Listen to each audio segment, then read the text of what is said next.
নগরের আইন শৃঙ্খলা রক্ষার্থে এবং বিশেষ করে ট্রাফিক কার্যক্রমে রাজনৈতিক দলগুলোরও তারা সহযোগিতা চেয়েছে। কারণ জানেন যে বেশিরভাগ ক্ষেত্রেই রাজনৈতিক দল এবং বিভিন্ন সংগঠন তারা সভা সমাবেশ করে রাস্তা একেবারে বন্ধ করে। তো যে কোনো একটা সড়ক বন্ধ করলে তার প্রভাব কিন্তু আশপাশের সড়কগুলোতেও পড়ে। এটা আমরাও মনে করি, এটা আমাদেরও ভাবা উচিত যে একটা ব্যস্ত সড়ক যদি আমরা বন্ধ করে সভা সমাবেশ করি, সেটার প্রভাব এই ঘনবসতিপূর্ণ ছোট্ট নগরীর প্রত্যেকটা অলিতে গলিতেই পড়ে যায়। সেক্ষেত্রে তারা বলেছে যে ঢাকার বেশ কিছু উন্মুক্ত জায়গা তারা চিহ্নিত করেছে যেখানে রাজনৈতিক দলগুলো সভা সমাবেশ করতে পারে। এবং আমরা বিশেষ করে সাম্প্রতিক পরিস্থিতিতে যেভাবে বিভিন্ন ঘটনা ঘটছে, আপনারা জানেন যে মোহাম্মদপুরের একটি ঘটনা, গতকালকে বনশ্রীর ঘটনা, আরও বেশ কিছু ঘটনা, এগুলো আমরা তাদের দৃষ্টিতে এনেছি এবং এগুলো প্রতিকার করার জন্য বিশেষ করে ডিএমপি যেন সক্রিয় ভূমিকা পালন করে সেই বিষয়ে আমাদের পর্যবেক্ষণ থেকেও আমরা কিছু শেয়ার করেছি। আমাদের কাছে মনে হয়েছে যে যেমন এই বিগত আন্দোলন সংগ্রামে স্বাভাবিকভাবেই পুলিশ অফিসারের মধ্যে তো ডিএমপিতে যারা কর্মরত ছিল তাদের অনেকেই ফ্যাসিবাদের একেবারে সক্রিয় দোসর থাকার ফলে তাদের এই গণবিরোধী অবস্থান যে ছিল, যার ফলে তাদের সাথে জনগণের একটা সংযোগের ক্ষেত্রে সম্পৃক্ততার জায়গাটা তো কিছুটা ঘাটতি আছে। সেক্ষেত্রে এখনকার পুলিশ এবং বিশেষ করে ডিএমপি যেন এই ঢাকার নগরীর বিভিন্ন সংগঠনের নেতৃবৃন্দকে নিয়ে তারা একটু বসে তাদেরও সহযোগিতা নেয় এবং এই যে আপনার বিভিন্ন এলাকায় যে দুর্ঘটনাগুলো ঘটছে এগুলোর যদি শক্ত পদক্ষেপ না নেওয়া যায় তাহলে এগুলো তো ঘটতে থাকবে। সেক্ষেত্রে আমরা বলেছি যে আমাদের কাছে মনে হয়েছে যে পুলিশের পেট্রোলিং বা টহলটা জোরদার করা দরকার এবং অবশ্যই সাহসী পুলিশ অফিসারদেরকে ঝুঁকিপূর্ণ এলাকাগুলোতে দায়িত্ব দেওয়া যেতে পারে। কিছু কিছু জায়গা যেমন মুগদা, এই বনশ্রী বলেন, মোহাম্মদপুর বলেন, মিরপুরে বলেন এবং বিশেষ করে কিছু বস্তি এলাকা টার্গেট করে কিছু অপরাধের ঘটার আমরা নজির দেখেছি। সেক্ষেত্রে আমরা বলেছি যে ওই এলাকার যারা বিভিন্ন গ্যাং, বিভিন্ন গ্রুপ, বিভিন্ন বাহিনীর সাথে ইনভলভ আছে তাদেরকে দ্রুত সময়ের মধ্যে গ্রেপ্তার করা।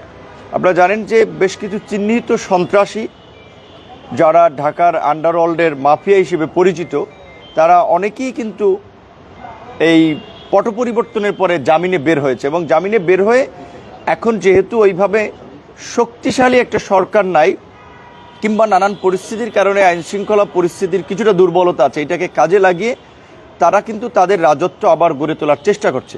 সেক্ষেত্রে আমরা পরিষ্কারভাবেই দাবি জানিয়েছি যে এই চিহ্নিত এবং দুর্ধর্ষ সন্ত্রাসী আন্ডারওয়ার্ল্ডের সাথে যারা জড়িত তাদের বিরুদ্ধে যেন দ্রুত অভিযান পরিচালনা করে।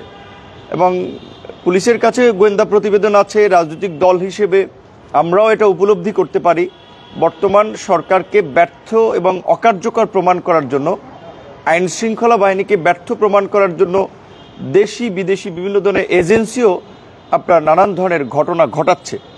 সেক্ষেত্রে পুলিশ যদি তার আইন শৃঙ্খলা পরিস্থিতি রক্ষা না করতে পারে, বিশেষ করে ডিএমপি, আসলে গোটা দেশের আইন শৃঙ্খলা পরিস্থিতি ডিএমপিকে দিয়ে নির্ণয় করা সম্ভব। সেক্ষেত্রে ডিএমপি যদি সক্রিয় না হয় তাহলে বাকি দেশের কী অবস্থা হবে সেটা তো আমাদের বোঝাই যায়। এখানে ডিবির প্রধান ছিলেন, আমরা দেখেছি যে তার তৎপরতার ফলে বেশ কিছু আপনার যারা এই বিগত ফেসিবাদের রেজিমের সাথে সক্রিয় ছিল এবং এই গণহত্যায় যারা সরাসরি মদত দিয়েছে তাদের অনেকেই গ্রেপ্তার হয়েছেন, এটা একটা ভালো লক্ষণ। এখনও আরও অনেকে কিন্তু ধরাছোঁয়ার বাইরে রয়েছে। বিশেষ করে ঢাকায় যারা অবস্থান করছে তাদেরকে যদি গ্রেপ্তার না করতে পারে, স্বাভাবিকভাবেই যারা এই গণ অভ্যুত্থানের বিপরীতে ছিল তারা তো এই গণ অভ্যুত্থান পরবর্তী সরকারকে ব্যর্থ প্রমাণ করার জন্য, অকার্যকর প্রমাণ করার জন্য নানান ধরনের তৎপরতা এবং ষড়যন্ত্রে লিপ্ত থাকবে। বিশেষ করে কিছুদিন পূর্বে আপনারা দেখেছেন যুক্তরাজ্যের একটা প্রতিবেদন ছিল যে বাংলাদেশের বিভিন্ন ডিপ্লোম্যাটিক গ্যাদারিংয়ে, রাজনৈতিক সভা সমাবেশে, পাবলিক গ্যাদারিংয়ে সন্ত্রাসী হামলা হতে পারে।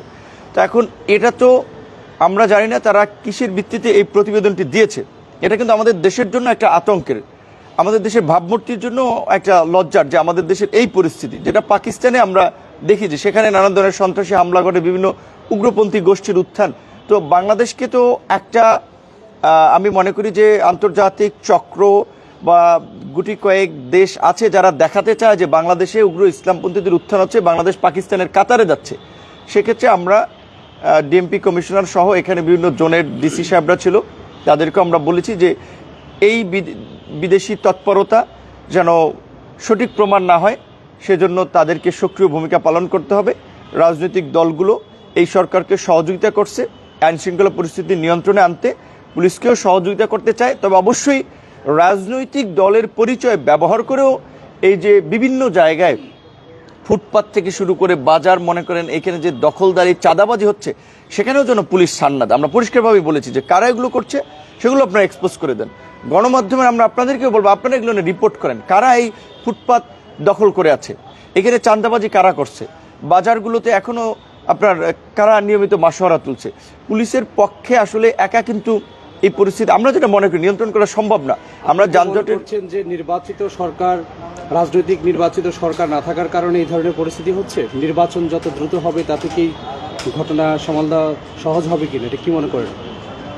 না, এই পরিস্থিতিতে একটা নির্বাচন হয়ে গেলেও রাতারাতি সবকিছু পরিবর্তন হয়ে যাবে সেটা আশা করা দুরূহ ব্যাপার। কারণ এই যে প্রশাসনের আমরা দুর্বলতার কথা বলছি, ব্যর্থতার কথা বলছি, 16 বছরের প্রশাসনের সেট ছিল এক ধরনের, শীর্ষ পদগুলোতে তো দেখা যায় স্বাভাবিকভাবে স্ক্রিনিং করে যারা তাদের একেবারেই অনুগত তাদেরকেই অ্যাপয়েন্টেড করা হয়েছে। কাজে তাদের মধ্যে তো একটা জড়তা, ভয়, আতঙ্ক আছে, অনেক ক্ষেত্রে শক্ত ভূমিকা তারা পালন করতেছে না, সেক্ষেত্রে কিছুটা সময় লাগবে। আর বিশেষ করে এখন রাজনৈতিক সরকার আসলেই রাতারাতি পরিবর্তন হয়ে যাবে এটা আমরা মনে করি না, বরং এই সরকারের জনসমর্থন কিন্তু রাজনৈতিক সরকারের চেয়েও বেশি। বাংলাদেশের 53 বছরের ইতিহাসে কোনো সরকার এইভাবে দল মত বাম ডান নির্বিশেষে সমর্থন পায় নাই। এটা ঠিক, যদিও এই সরকার সেই সমর্থনটা ইতিবাচক কাজে ব্যবহার করতে পারছে না, কিংবা পরিস্থিতি নিয়ন্ত্রণে আনতে তারা একটু দুর্বলতার পরিচয় দিচ্ছে। কিন্তু আমরা মনে করি যে যদি আমরা সবাই সহযোগিতা করি এবং সরকার যদি সদিচ্ছা দেখায় তাহলে সম্ভব। বিশেষ করে এখানে শুধুমাত্র দেশের অভ্যন্তরীণ ইস্যু না, দেশের আইন শৃঙ্খলা পরিস্থিতি স্থিতিশীলতার ক্ষেত্রে আন্তর্জাতিক বিষয় জড়িত। সেতে এই ইউনূস সরকারের যে কানেক্টিভিটি, যে নেটওয়ার্ক আছে, সেটাকে কাজে লাগিয়ে যদি আমরা দেশে স্থিতিশীলতা না আনতে পারি, রাজনৈতিক সরকার আসলেও তাকে বেগ পেতে হবে। এই সরকারের প্রতি তো সবার সমর্থন রয়েছে। নির্বাচনের একটা রোডম্যাপ সরকার বলেছে ডিসেম্বরের দিকে কিংবা প্লাস মাইনাস আরও 6 মাস হতে পারে। আমরা তো একটা সম্ভাব্য ডেট ধরেই রাজনৈতিক দলগুলো প্রস্তুতি নিচ্ছি, কিন্তু যতদিন তারা ক্ষমতা আছে ততদিন তো তাদেরকে সহযোগিতা আমাদেরকে করতে হবে। এই ক্ষেত্রে একটা সরকারের দুর্বলতা আমরা দেখতে পারি, যেটা আপনারাও দেখেছেন, যে 6 মাস ধরে সরকারের লোকাল গভর্নমেন্টে কোনো ইলেকটেড প্রতিনিধি না থাকার ফলে জনসেবা এবং উন্নয়নমূলক কর্মকাণ্ডে কিন্তু মারাত্মক বিঘ্ন ঘটছে। এইটাও এই আইন শৃঙ্খলা পরিস্থিতির সাথে আপনার কানেক্টেড। সেক্ষেত্রে স্থানীয় সরকারের যদি নির্বাচিত প্রতিনিধির একটা দ্রুত সময় ব্যবস্থা করা যায়, সেক্ষেত্রে এই পরিস্থিতির উত্তরণে সহায়ক হতে পারে। Okay, thank you. Thank you. Thank you.